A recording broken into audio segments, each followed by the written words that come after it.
Hello guys, pag-usapan lang natin si Daniel Padilla at Kyla Estrada. Ayon sa bali-balita, sasabak sa remake na Korean nobela. Ayon kasi sa bali-balita. Ayon sa kumakalat ang chika sa social media tungkol sa bagong proyekto na pagsasamaan muli ni Daniel Padilla at Kyla Estrada.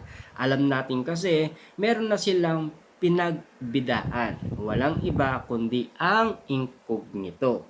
At ang chika pa, may bali-balita na meron daw silang gagawin Korean drama series di umano ang first solo team-up project ang gagawin ng magjowa.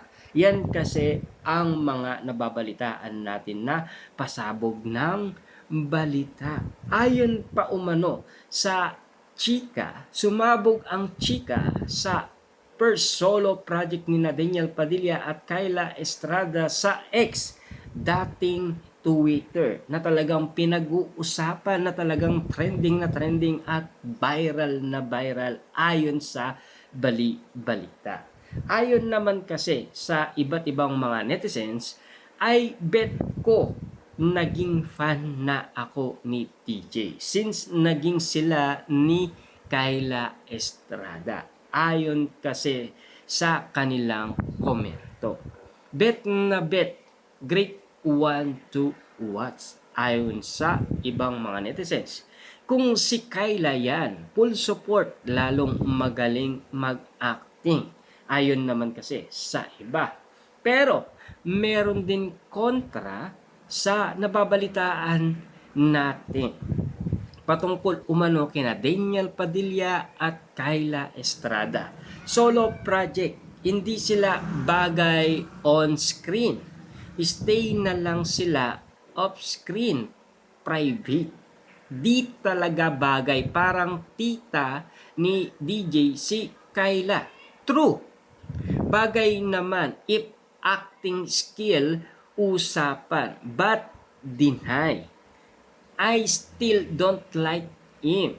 Ganon. Yan kasi ang mga nababalitaan natin na pinag-uusapan patungkol umano sa dalawa. Alam nyo naman siguro, ang iba, nakitaan talaga ang galing at usay ni Kyla Estrada at Daniel Padilla sa nasabing teleserye na naging top 1 sa Netflix, 'di ba? Kitang-kita niyo naman siguro ang galing, lalong-lalo na nakakuha pa ng international award si Daniel Padilla. Kaya nga naman kasi nakita ang usay ni Kyla at Daniel Padilla. Lalong-lalo na, siyempre, may halong sweetness pa kasi ang mga pinag-uusapan last 2025 patungkol umano sa dalawa. Kung sino nga ba talaga ang collab team ni Daniel Padilla sa nasabing teleserye, di ba?